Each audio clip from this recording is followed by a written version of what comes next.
एक बहुत सुंदर गांव था। गांव के लोग बहुत मेहनती, सभी के पास अच्छी जमीन और खेती करते थे। सभी किसानों में मोहन भाई की खेती बहुत ही अच्छी थी। खेत भी बड़े बड़े और खेत के चारों ओर आम और नीम के घने पेड़। एक बार किसान ने सोचा, मेरे पास इतनी अच्छी जमीन है, क्यों ना इस सावन के माह में भिंडी की खेती करूं।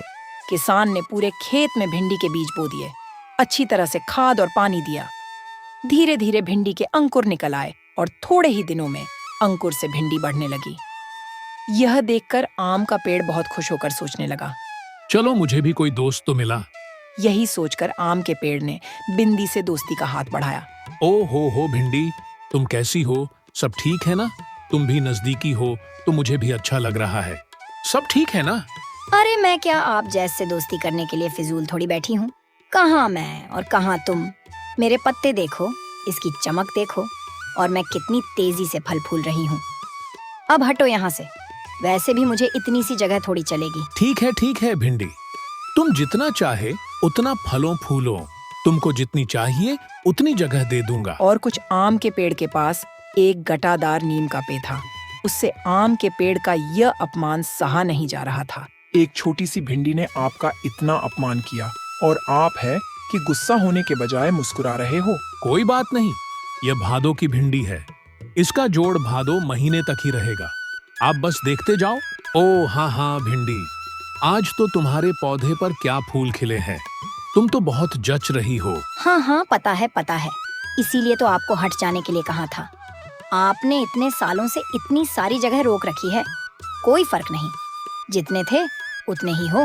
मुझे देखो, मैं थोड़े ही दिनों में कितनी बढ़ गई हूँ। ठीक है, तुम फूलों फलों, जब तुम्हें जगत कम पड़ जाएगी तब मैं यहाँ से हट जाऊंगा। कुछ ही दिनों में पौधे पर भैया लगने लगी।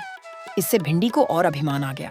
अब भिंडी आम के पेड़ के साथ साथ नीम के पेड़ से भी कहने लगी, अरे तुम दोनों यहाँ से दूर हटो। मुझे देखो, मुझे कुछ दिनों के भीतर ही अच्छी फसल मिल गई और तुम किसान को पूरे साल इंतजार करवाते हो। ये सुनकर नीम के पेड़ को बहुत गुस्सा आया। अरे शांत हो जाओ, यह भादो की भिंडी है, बहुत तेजी से बढ़ती है, हम उनके बराबर नहीं कर सकते। कुछ दिनों तक तो किसान ने भिंडी से भरपूर फसल हासिल की।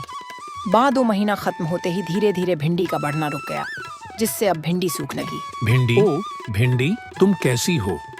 तुम थोड़ी उलझी लग रही हो। क्या हुआ? शायद जगह कम पड़ रही है। कहो तो मैं यहाँ से हट जाता। तुमको भी कुछ नहीं बोली, बस से झुक गई। कुछ दिन बाद किसान ने भिंडी को उखाड़कर आम के पेड़ के नीचे फेंक दिया। बंडी की रोने जैसी शक्ल हो गई। अरे भिंडी, तुम यहाँ कैसे? तुम तो खुद ही आम के पास आ गई। अरे रुको, मैं उनको कहता हूँ कि यहाँ से हट जाए और तुमको थोड़ी जगह करके दे। अरे रे, तुमने क्यों तकलीफ ली? मैं अभी के अभी यहाँ से हट जाता हूँ। हट जाऊँ ना। आप दोनों मुझे माफ कर दो।